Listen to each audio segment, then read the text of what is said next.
Thanks for listening to the Discount Property Investor Podcast. If you enjoyed this episode, please like, share, and subscribe to help us reach a wider audience. To jumpstart your real estate investing career, please visit freewholesalecourse.com, the most complete free course on wholesaling real estate ever. We would also appreciate it if you left us a review on iTunes or Stitcher. Thank you in advance for your support, and remember, you make your money when you buy, and you get paid when you sell. Now let's go build some wealth.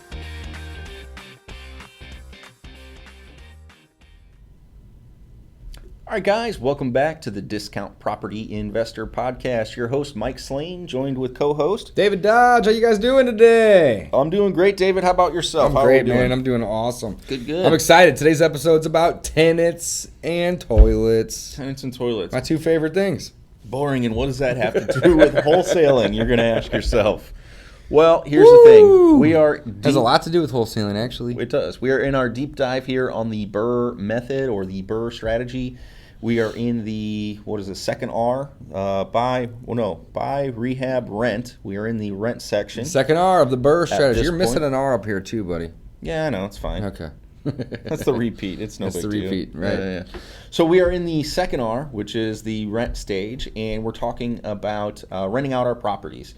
Our normal focus is on wholesaling, but again, we're doing it connects. Yeah, it circles back. So let's talk a little bit about the BRRRR strategy, guys. What is the BRRRR strategy? Buy, renovate, rent out, refinance, repeat. It is an aggressive rental portfolio acquisition strategy, basically, okay? And we've done. So why is it aggressive, though? Explain that real quick, because it's important, and it's one of the reasons why we like it. Yeah, it's an aggressive strategy, and wholesale. We're going to tie this back to wholesale in one sec, but essentially, it's aggressive strategy because we are taking a relatively small amount of money. Let's say maybe a couple $100,000, okay, that we are using to buy 4, 5, 6, 7 properties at a time. Renovate those properties, rent them out, and then go to the bank and refinance with a loan that essentially pays back all of the initial investment and sometimes even a little bit more. So we can take that same money and keep flipping it over and over again. So as little as maybe $300,000, we're going to buy 150 houses over the next 2 years with about $300,000. Maybe a little more here, a little more there, or a little less there, but it doesn't matter. It's a little less when you think about it. And here's the way I like to think about it. If you did them be quick and quickly, and you start accumulating the rentals, so you start accumulating rental income. So that is why it's always less, in my opinion. That's and true. It's always going to be. It speeds up. If you do it properly. It grows at an exponential rate. Love it. Even better way. So to again, say it. tying it back into wholesaling, Dave, I'll let you finish that. Yeah. thought So there. how does the BRRRR strategy have anything to do with wholesaling? Well, you always want to buy your rental properties at a discount, and the best way to buy a property at a discount, regardless of your exit strategy, is to get it directly from the seller. And the cool thing about wholesaling is we keep the best ones for ourselves. Hence, we use the BRRRR strategy, or we'll rehab those. And then what we don't like, we'll wholesale off. So wholesale to us is a profit center. It's a money maker, but it's also a job, which means to me, there needs to be a means to an end to it. So my means to an end is, hey, let's do marketing, get a bunch of direct communication with our motivated sellers, and then we can cherry pick the discounted properties that we get that we like and keep them and do what we want with them. And then we'll wholesale the difference. So we have an exit on even the junk that we don't want. So learn how to get good by going direct to the seller. We actually built a course on that, didn't we? We did. What's the link? I believe it's called the Free Wholesale Course. That's right. So freewholesalecourse.com, guys. If you haven't checked it out, we encourage you to do that pretty much every episode because we're that proud of it, and we've had almost 5,000 people take the course. So tell us they liked it. We've had a lot of positive feedback. So we're really happy to give back and share some of the things that we've learned. But again, today we're talking about tenants and toilets. So this is part of an episode series that we're doing on the BRRRR strategy. On the podcast. Right. On the BRRRR strategy. That's right. So why tenants and toilets? One of my favorite sayings about rental properties is like the old landlords complaining, tenants, toilets, and taxes. Those are can't get around from that. The 3 T's, man. The 3 T's of rentals. The tenants, toilets, and taxes. They're all, a pain in my backside. So that's, again, why I like to call it Tenants and Toilets, because taxes are unavoidable. You're going to have to pay them. Yes, you can peel the assessed value and try to get a lower tax rate, but you're going to have to pay those taxes, or eventually the government's going to come and take that property. So tenants and toilets, these are two things you can control in your rental portfolio more than many of the others. The tenants you can control via tenant screening and selecting your tenants, and the toilets or the maintenance you can control via the quality of your rehab and the people that you choose to do your rehabs for you and to do your repairs for you. So that's why we dive into tenants and toilets, because those are two things you can control in your rental portfolio. So how do you control your tenants and your toilets? Well, one, you can screen good tenants. That's right. And toilets really refers to all things maintenance, in my opinion. Maintenance. Oh, yeah. You can do good renovations in the get-go, not half-ass those projects. You can also use techniques that we like to refer as tenant proofing, meaning using certain types of materials that will last longer and be more durable. So that's some of the things that we're going to talk about as well in this episode. Great. This episode's going to be good, Right. chock full of tips. So in the last episode, we talked about some of these things, and we're going to talk about a few of them again here. One is, how do you select your tenants? How do you screen your tenants? So first off, you get your rental property finished. We've finished our rehab. We've got it through our occupancy inspection here in St. Louis, and you are going to start advertising the property for sale on sites like Zillow. You're going to claim the property. Facebook Marketplace, hugely powerful. Craigslist, Cozy.co, you can put it up there as well. Yep. And what was the other one you mentioned, Dave? Is My House something, My Cash House? My Smart Move. My Smart Move. Yeah, man, I was really throwing you off close on that I was one, right? really throwing you off. Samsonite. Man, I was way off. That's right. Yeah, so again, you can use sites like that to advertise your property, to do some light tenant screening. Those services, are all three of those, provide tenant screening, where they go on, apply through them, and you can run criminal background check. You can run credit report, and it kind of gives you an up or down on most of them. Most of those services. Yeah, they make it really easy. Some of these services actually give you a thumbs up or a thumbs down, which is great, because if you're not good at analyzing numbers and they give you a score of 13, 20, like, well, where's the scale start? Where does it end? Like, just tell me if it's a good tenant or not. And they make it real easy for you, which is cool. Yeah, so they're hugely helpful. What else are we going to talk about with screening our tenants? So showing properties. I'd mentioned in the last one, I like to set up a showing day. So once I advertise my property, people call in and they say, hey, when can I see it? I like to set up 3 or 4 people on the same day. I like to go over there and I bring a flyer and I say, hey, here is when we can meet. If you can meet, then great. If not, we'll have to meet the next time. I've got 3 other people in line. So again, it's pretty important too to get everybody in there, because it creates, like Dave mentioned before, a sense of urgency, guys, that you want to keep. That this property's in demand. Yeah, again, and you want to keep it quick. It's a freshly rehabbed house, which again, tenants don't always get to move into. You think about somebody who's renting. Oftentimes, they're not able to. They can't buy a house. They can't buy a new house. So a freshly rehabbed house is pretty cool. And again, you can charge a little bit more rent, but it's a desirable product, hopefully, that you're putting out there for your tenants. So again, you want to create that urgency, get them out there. So screening the tenants. So when you meet them, though, that's your first chance to Oh, look in their cars. Okay, I didn't even get. Love that one. That's my favorite. Look in their car. Usually somebody's car is a good way to kind of peek into their life. Think of it this way, guys. Most people's living. You're going with this. I like. Most people's living rooms look like their cars. So if there's just shit and trash everywhere, then that's how your house is going to look like if they move in. First thing I always do is look in their car. I love it, man. That's a great idea. Next, I wish I would have known that or thought of that when I was dating my current wife. Ooh. Yeah. She loves right. stuff everywhere. I'm more of a throw it away. Clean it up. I like the simplistic, empty everything, So simple, nothing on the shelf. So simple, right? Nothing on the shelf. Simple. Nothing on the wall. Right. Just floor, boring. Yeah, look in the car, man. That is the best way. That's cool. I've literally taken people's applications, and before they even gone, I had basically rejected them from properties just because of the trashiness and the lack of respect that they had for for their own own possessions, stuff. let alone my possessions. Yeah, so people, that's cool because people definitely they take better care of their stuff than they will someone else's. That's just human nature, right, in general. So yeah, that's kind of a cool. I like thing, that. Right? Look at the car. I've not heard that one before, and I really like it. Dave, thank you for that tip. You're welcome, man. Yeah. Look in their car. Next is again, it's just how they present. Ask them if they own a vacuum machine. This is a tip that I've gotten from a buddy who owns a bunch of properties, 150 plus properties. Ask if they own their own vacuum machine. Simple question. You wouldn't think to ask that. But if they don't own a vacuum machine, imagine how the floors are going to look after 30 days, let alone 60 or 90 days, man. I'm going to digress here a little bit, and that's a really good pointer, but you call it vacuum machine, not vacuum cleaner? Oh, whatever. Well, no, yeah, it could be anything. I mean, shoot, I own 3 or 4 different types of vacuums, small ones. Vacuum machine. I usually like will it. say cleaner, but ask them if they have some sort of vacuum. That's it, I like it. I like vacuum machine. I'm going to start saying that from vacuum now on. machine. Do you own a See if vacuum they have machine? one. But if they don't have one, look at the big picture here, guys. If they don't own a vacuum, that means one of 2 things. One, they're hiring somebody to come clean their house, which is probably not happening. Or 2, they're not cleaning their house. Gross. And that's okay to know, but you don't want to encourage that behavior in your rental property. So just ask if they own it.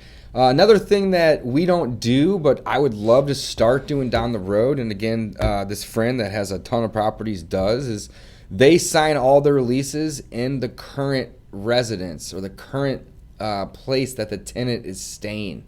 They almost require it, unless it's like almost impossible. But basically, why they do that is, again, they want to come into your home for a minute to see how you are treating it, how you're respecting it. And if they go out there to sign a lease and there's stuff everywhere and the carpet's torn up, right then and there, they may decide that this isn't a good fit. So that's a more advanced strategy, I would think, is actually signing the lease in the current resident of the place, because that's a hard thing to scale. Yeah, that's interesting. However, that also creates better tenants that stay longer. If they invite you into their home, you're building rapport. I was going to say, I feel like most tenants that didn't have a clean or a decent-looking house currently would probably say, I'm not interested. So I think that's kind of I'm not interested in having you out to my house. I think that's lease. a self-selecting. You defeat type yourself thing. there. Yeah. You self-screening. select yourself out. Yeah, you screen yourself out. Right, that's interesting. Too much coffee, man. Yeah, both of us. We're all jacked up today. What's that? We're all jacked up like spider monkeys. That's right. You know? Or no, I'm gonna come at you like a spider monkey. I'm all jacked up. So like that's a good point, though, guys. Look in their cars. Ask them if they own vacuum cleaners or vacuum machines. We love the vacuum machines.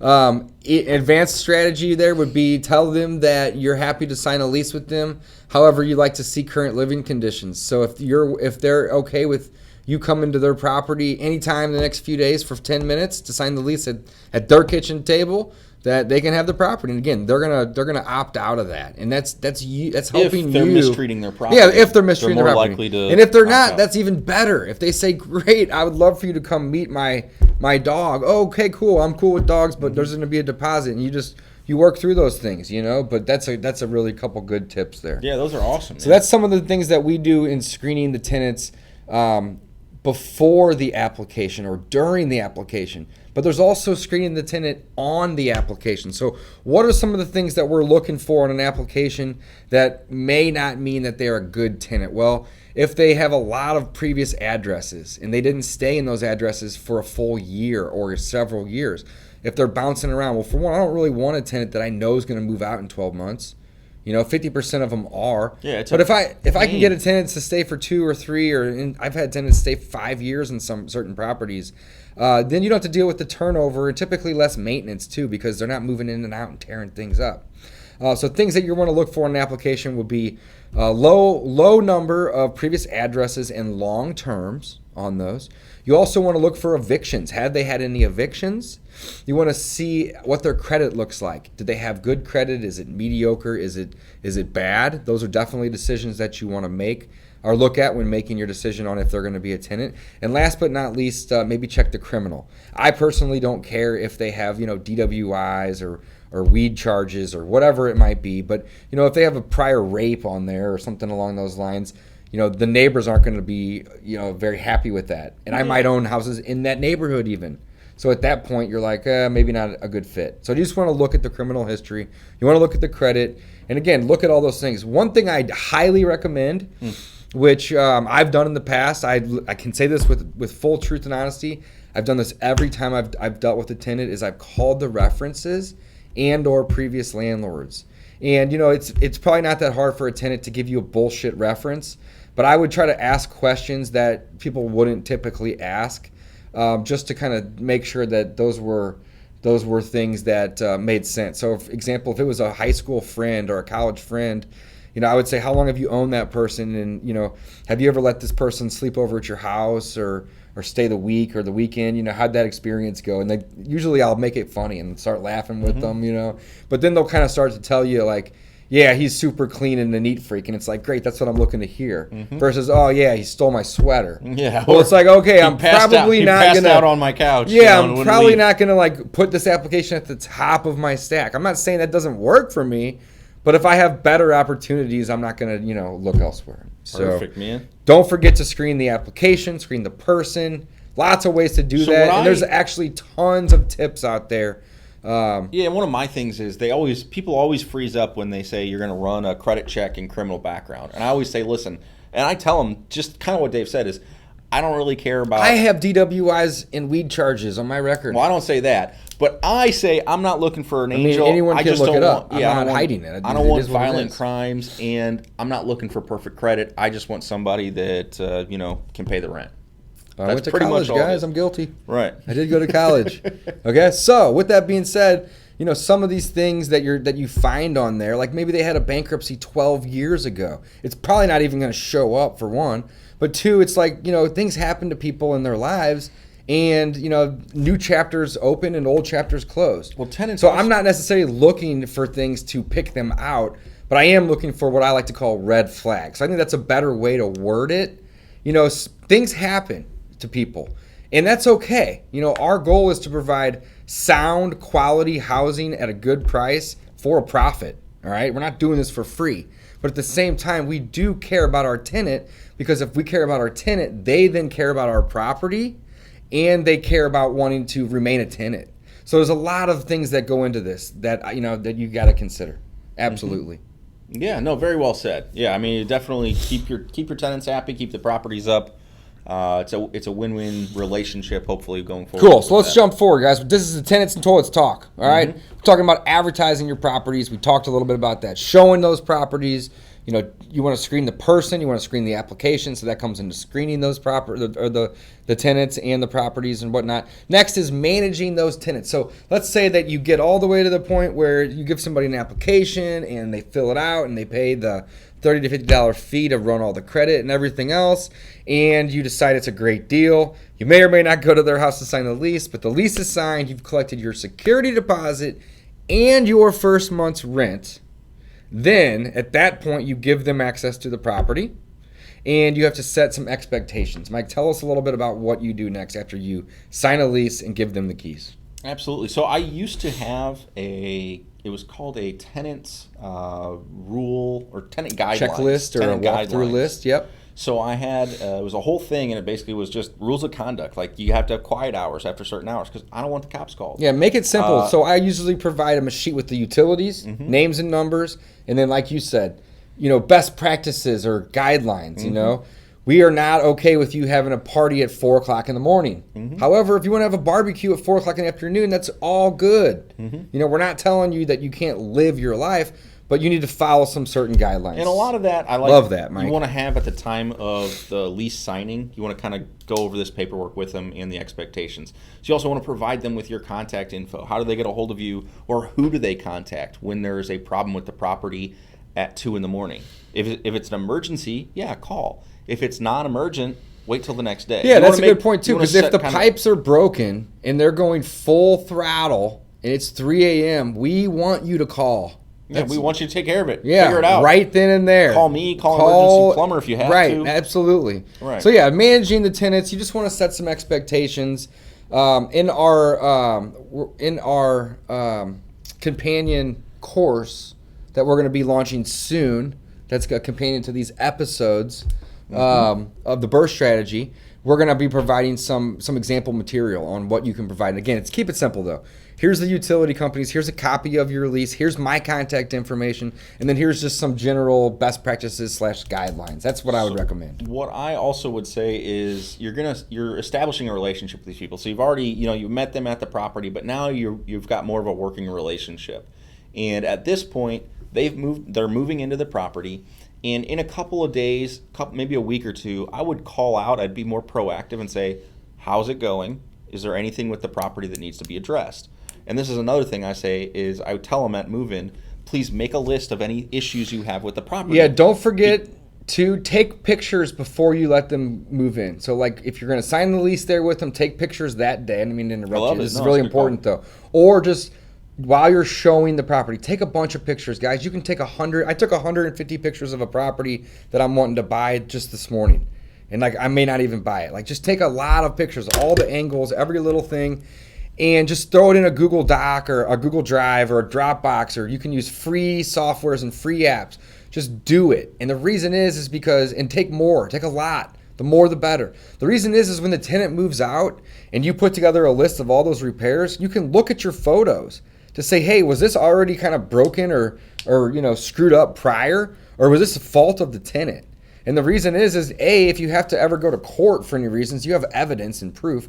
But 2, you can justify sending somebody a bill for $800 to $1,500 to $2,000 for the repairs if you have the before and after photos. It's impossible to prove it. You can't do that. But if you can prove it, so not only is it good to have a checklist for walking through the property upon leasing and them exiting the property, but also add to that photos. Yeah, that's my point. That's really good, man. Yeah, I wanted to get that in. And we just kind of skipped over that because I just assume with the marketing of it, you have your pictures. We don't even state it. That's a good point. You can use those for multiple things. That's a really good point too, Mike. Pictures. So what I was talking about though, once they move in, there's going to be issues with the property. A newly rehabbed property, I'd say 1 in 3 or 4 of them, there's a couple things that our guys missed. Like maybe a plumbing pipe is loose or leaks a little bit. Or the washing machine wasn't hooked up right, or the AC tube is leaking, or whatever. So just tell them, make a list, and we'll get somebody out there to take care of any issues with the property. And that way, again, you're kind of getting ahead of that maintenance. You're telling them, hey, you want them to be happy with the property, and you're a landlord who wants to maintain that property.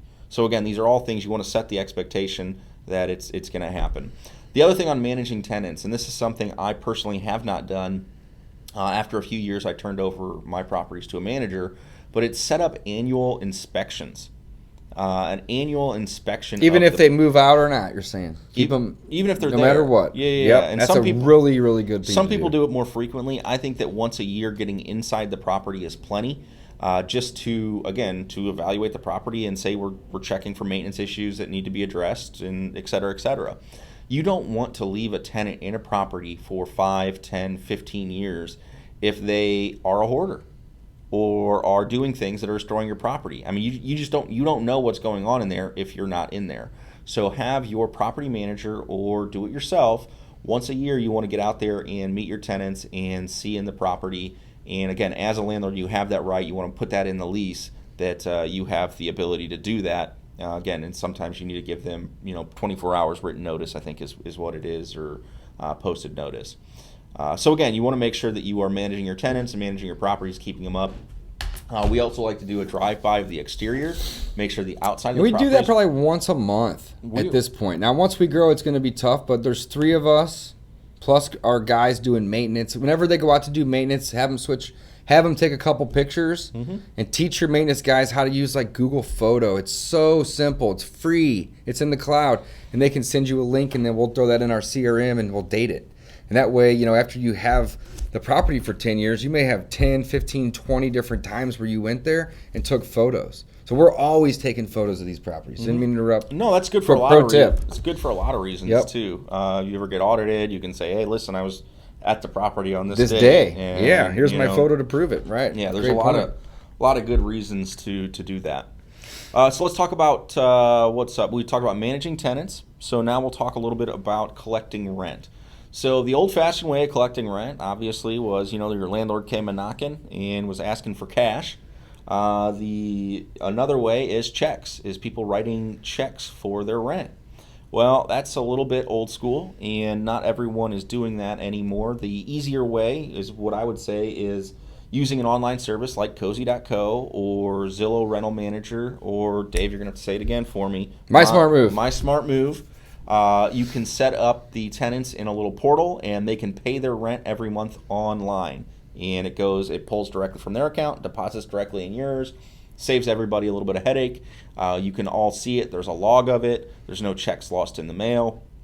So that's our preferred way. We actually were working on making it required for all of our tenants to do ACH direct deposits, and that's something we're working with our property manager to push all the tenants to do that, just because collecting rent can be an issue if you don't have a system in place. So we want to make sure they pay the rent. On collecting rent, and we touched on this in the last episode, we'll touch on it again because I think it's super important. If for whatever reason a tenant is behind on rent, after the second or third day, you want to call them. Say, hey, I noticed we didn't get your rent yet. What's going on? You want to know if that rent's not coming in, and you want to know when you can expect it. So with that said, on the 10th day, you let them know that you have to start filing the eviction process because they didn't pay their rent. Period. There's almost no exceptions to that. We literally file on anyone who does not pay the rent by the 10th. No exceptions. We have to collect the money. This is pretty important. Next up, Dave, let's talk about problem tenants. This one we could probably talk about for quite some time. Yeah, that's okay. So how do you deal with problem tenants? This is, it's really situational. Very situational. Depending on what's going on. Yeah, so at this point, we have a property manager doing it for us, and that's what we recommend you do, so you don't have to deal with it. Again, we like to deal with the property. We have them deal with the people. But if you are in the stage where you're managing your own, we've been there. I'm still dealing with a couple tenants, no big deal. But some tenants are going to be easier than others. Know that going into it. Some are going to be a huge pain in the ass. Some you're going to have to kick out. Okay? Know this going in. Don't let this be a surprise. When your tenant quits paying, you got to kick them out. All right? It's going to happen. Mm-hmm. The more properties you have and the longer you've been doing it, the higher chances that you're going to have to do this, and more frequently. Okay? So, dealing with tenants. Again, these are people, but this is also a business. So you have to be careful that you're dealing with, you're doing this properly, but you also have to make sure that they know that this is a business to you. So, like you said earlier, you need to be kind of objective and you need to be stern with these people in certain areas, but at the same time, they are human beings, so you want to treat them with respect. So I like to handle all my tenant issues just kind of one at a time. What's the problem? How can I help you? Let's solve it together. That's the mindset that I usually have. Or I'll ask the tenant if they have a solution. And oftentimes the tenant's solution is a cheaper, quicker, instant solution than what I might suggest, right? They might cost less to put a piece of plywood over a broken window for 3 months than do something that I was going to do that would have been dumb. That's the tenant may have suggested that. Mm-hmm. You know what I'm saying? So oftentimes I say, hey, thanks for letting me know what's going on. Let's address this together. Do you have any suggestions? And see what they do. Otherwise, you can run with it. And you want to just make sure that you keep the integrity of their household, their safety in mind, right? If they have a broken door or a broken window, that's probably a little bit more high priority than a sink that's dripping, right? So you want to prioritize those things. You also want to let your tenants know that there will be a fee or a cost associated with maintenance, okay? You're happy to come over and fix those things, but you want to be able to you want to set the precedent kind of from the beginning and or the expectations that it's not okay for them to call you every day with every little thing. The door's rubbing, the carpet's got nails poking through it, the doorknob's loose. Okay, well, that's fine. These are simple problems that we can address one by one. However, there's a cost associated with me coming out. Okay, so that's one of the ways I like to do it. Some property managers, they don't necessarily charge the tenant, but they're going to charge the owner of the property to deal with those things. So I like to set it up to the beginning to let them know that there will be a charge. And again, it's not a big charge, maybe $30. But think of it this way. if something that they can fix for $30 on their own is pretty easy to do, don't you think that they're going to want to just go do that and not deal with having somebody walk through their property at a certain time of day that they have to be aware of, right? So what it does is it eliminates all the little knick-knack stuff from them calling and bothering you with. And you tell them, if I come out and it is a real reason, maybe I won't even charge you a service call. But if I'm coming out for some petty little BS item, I'm charging. So exactly. So I think there's a clear line. So I waive the fee a lot too. Yeah, there's a difference between a hole in the roof or the AC going out or whatever versus, like David mentioned, window a that loose door. rubs, Exactly. or blinds that aren't going up all the way. A tree that is blown in the wind and scratches the window. Right. That is on you. Right. Screens are broken. Yeah, certain things are not a big deal. But if there's water leaking, if the house is on fire, call us, okay? We need to know about this ASAP. So there's certain things. So, dealing with tenants is a one-off type of thing. But again, these are people. You want to work with them. There's a happy medium between pushing these tenants away and not wanting to work with them and working with them and keeping them for a long time. So I would rather spend a little bit more money keeping somebody happy, but I could keep in the property for 3, 4, maybe 5 years, because that money that I'm spending is actually less in the big scheme of things than the opportunity cost or the vacancy and the repairs that I have to do for a new tenant. And then have to pay a property manager to lease them, and then I have vacancies. So there's lots of things that go into play there. The one thing I will add on to that is that your problem tenants, once you get up to a certain number, or even if you just, again, you were unlucky and you screened a tenant well, but you still end up being someone who calls once a month for a maintenance issue, and it's a big deal each time, and they require you to come out and fix stuff, fire your tenant. So at the end of their lease, don't let them come back. I mean, it's as simple as that. Just say, I'm not renewing. I'm not renewing your lease. And a lot of leases have 30-day outs on the leaseor side that just says, I can give you 30 days notice where you have to vacate the property. So maybe that's something to consider if you're in certain areas that may be required. Right. Well, and that's why we go with 1-year leases quite a bit. I mean, I think our property manager almost only does 1-year leases for that reason. However, we do offer price breaks sometimes for the 2 years, which is I love doing. So let's say a property rents for $875. I usually will throw it out when I'm doing a showing or a leasing appointment with them to say, hey, I know this may not matter to you, but if you wanted to do a 2-year lease versus a 1, it's only $825. So I'll literally take like $50 off a month. So what's $50 a month times 12 months, Mike? $600. So I'm gonna basically reduce my rent over the course of a year by a total of $600. However, 1 month vacancy, I would lose $875 anyway, or $825, whatever, and I'd have to fix that place back up.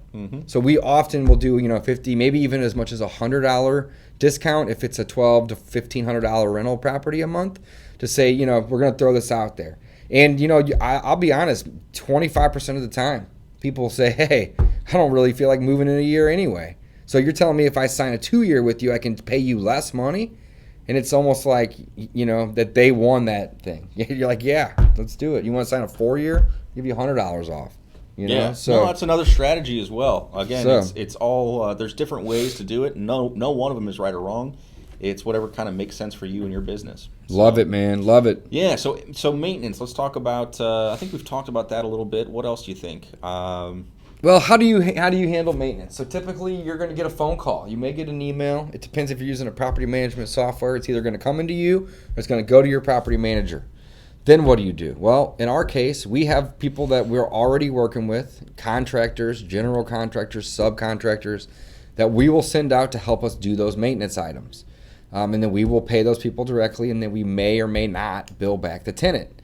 If you're dealing with a property management company, they will probably have their own maintenance people. So one thing I do want to talk about really quickly while we're on this topic is just because you hire a property manager doesn't mean that you're not managing anymore. Okay, maintenance is the main thing, I think personally, that needs to be looked at and managed when dealing with a property manager, because maintenance is a profit center for a lot of property managers.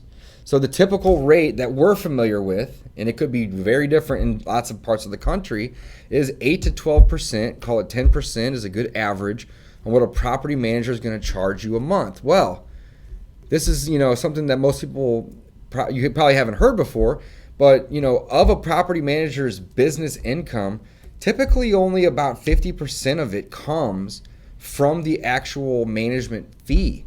The rest of it comes from the markup of their services. So maintenance, they're going to mark up the materials and the labor. So if they send somebody out to do a $100 repair, they're going to probably bill you $300. So again, that is a profit center. So you want to make sure that you are doing the maintenance yourself, or that you are working with somebody that you trust. However, if you've hired this or subbed this out to a manager, that's okay. But make sure you stay on top of them and you manage those expenses, because a couple bad maintenance things can throw off your cash flow for the entire year. That's a really good tip. Yeah, and a lot of people don't realize that property managers do charge. We're lucky enough we have one who doesn't, and we do our own maintenance. Yes, we have a hybrid model with ours. We do. We pay 8%, which is on the low side. However, we do give him leasing. So we don't do that ourselves, and we haven't outsourced it to another person. He's doing that too. So he gets 75% of the first month's rent. Again, another profit center. But that's time. I don't want to deal with people. I want him to do that. I want to deal with the property. So he makes 75% of the first month's rent, and then any maintenance that he gets, it included in his 8%. He just is the communicator. He sends it over to us, and then we work with the subs. That's how our business operates. Yours might be different, and you just got to kind of figure out what works best for you. But we like to deal with the property, and we like him to deal with the people. Yep, that's a great way to say it. So there is going to be maintenance on your properties, even if you just rehabbed it. I love that. That's going to have so maintenance. True. It happens. Tenants. It happens 10 out of 10 times. Is that fair to say? Yeah, just about. Yeah, and then St. Louis summers, man, we have had so many AC service calls. It's just not fun to hear, hey, we're replacing another system. So again, if those systems are super old when you buy the property, you may want to go ahead and rehab that or replace just that kind ahead of of time. fix that glitch in advance. Exactly, because it's not fun for you. It's not fun for the tenants. So let's talk about some of the maintenance things that you're seeing, Mike, because you're handling a lot of this in our business. You've seen a ton of them come through. Just on average, what are you seeing? Is it leaky faucets? Is it doors aren't closing? Yes. Is it yes and yes? Yes and yes, like just all that type of stuff. So let's run through just a couple things that you should basically so your service calls be expecting. Your service calls are going to be seasonal as well. That's I know a good that point. sounds weird. It's a very good point. But they are. So a few months ago, we were dealing with multiple calls of leaking basements. That was in the spring, in the rainy season. It's raining constantly. Right. So why do you get so many leaky basements? Well, two reasons. One, either gutters are clogged or there's a drainage issue on the property itself with the slope of the land, or just like I said, the gutters are clogged or they're not being diverted away from the foundation. So again, that's one that's pretty frequent. The other one I was just talking about is air conditioners. So here in St. Louis, temperatures, they fluctuate wildly, and all of a sudden everybody's got their AC on the same day. So we get hammered with air conditioner service requests in a short period of time. And it really just kind of depends on when the tenant decides to kick that AC on and how cold they like it. But eventually those ACs do go out and they need to be replaced or serviced. So we've gotten a ton of those. But what else are we looking at? Let's pull them up. Let's just kind of look at just some of the recent ones. Maintenance. I'm actually curious. We're going to learn all this together, guys. Yes, we've got 78 total in the past since we set this up. And this is probably maybe 5 months old. Now we do have 40 plus properties in here too, so there's a lot. Mm-hmm. But again, think about that, 78 service calls. So we've got it set up, we can actually see, so I look at this one property, I can look at my property on Alma, and what the heck? This is just one service call. But if I go back to the property here, so we use Podio for everything, and we track everything. I can see they've only had one service call on this property. What was it for?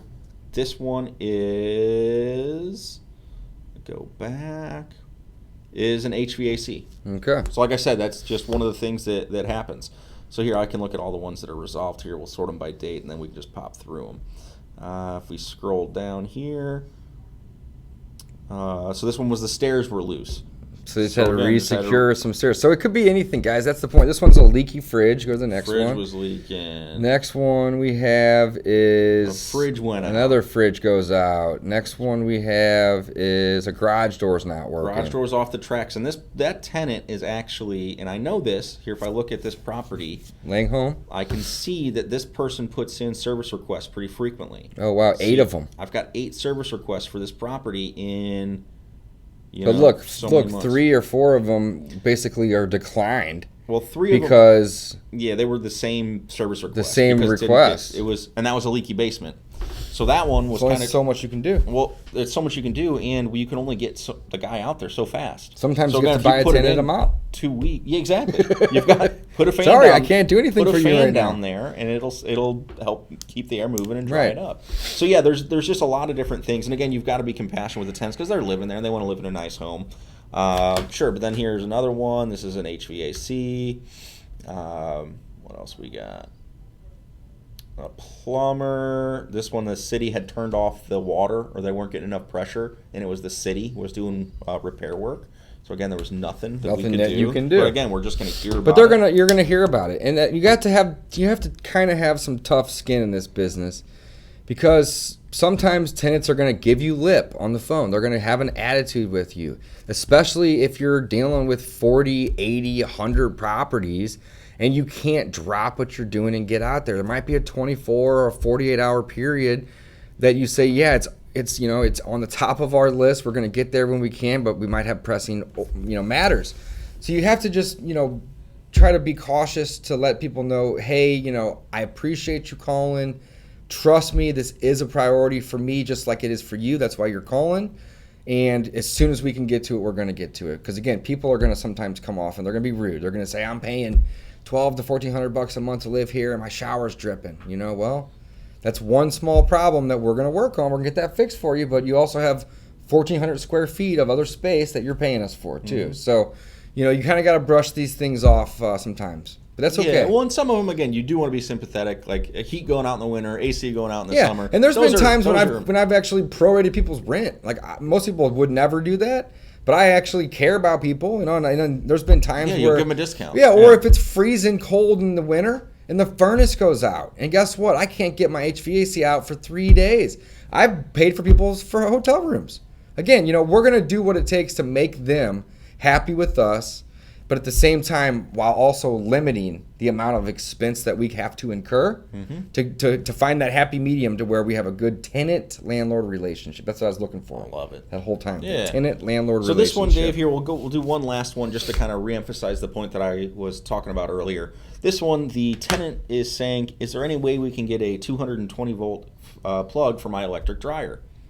So this is, again, and he said something about the lattice work is whatever. So this is going back to a tenant move-in. I want a list. Give it to me before you move in, because then it's going to be cheaper, more efficient, quicker, all the above if they're not there. If they're there, now I have to coordinate with them and my contractor. There's no longer a lockbox. Well, and I don't mind that either, though, because I think after a month of living there, they kind of know what is different to them. Because when people move, they kind of want the same things they had before. Sure. They want, this doesn't work the same way as mine. They want it to work the same way. Right. So it's like, again, there's some things, and this one is a 220. So what are you going to do with this, Mike? I don't even know anything about this. So they're asking for a 220 voltlet for a dryer, and then they want us to put up some lattice around a deck to make it probably look prettier. Yeah, it was like, I think or it was keep falling critters off. out. Yeah, right. Keep the critters out. We just did it. It's cool. So we just said, hey, great. And Yeah, again, that goes into us building that landlord-tenant relationship. Right. We want the tenant to be happy. What was our cost on this? Just guesstimate. I'm honestly, this one was one of our kind of in-house guys, so nothing. Yeah, so maybe 50 to $100. I'll call it $100 in labor. Opportunity cost. So he could be working on one of our other projects. That's about it. That's about it. Well, yeah, so costs, $100. we paid them, but yes, of course. But yeah, absolutely. But again, now that tenant's like, wow, they went out of their way to install an electrical line for me to plug in a dryer, so I can be clean. Well, they care about me, right? And we went out of our way to do the lattice. I'm just saying, it's not a big deal, but we've done what we needed to do to strengthen our relationship. So on the 2nd or the 3rd of the month, we haven't received their rent yet, and we have a property manager call, or that could be you, to say, hey, not trying to bother you, but I haven't received your rent yet. They're going to be eager to be like, oh, you scratched my back, let me scratch yours. Let me make sure I get it to you today.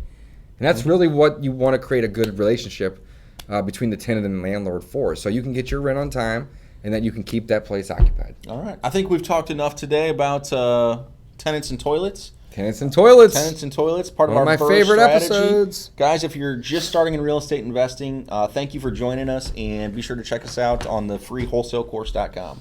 Thanks, guys. Until next time.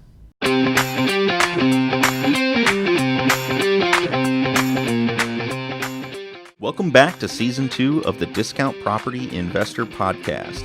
Our mission is to share with you what we have learned from our experience and the experience of others to help you make more money investing like a pro.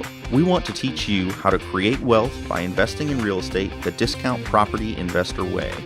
Make sure you never miss an episode and download the Discount Property Investor app in Google Play or iTunes today. To jumpstart your real estate investing career, visit freewholesalecourse.com, the most complete free course on wholesaling real estate ever. Thanks for tuning in.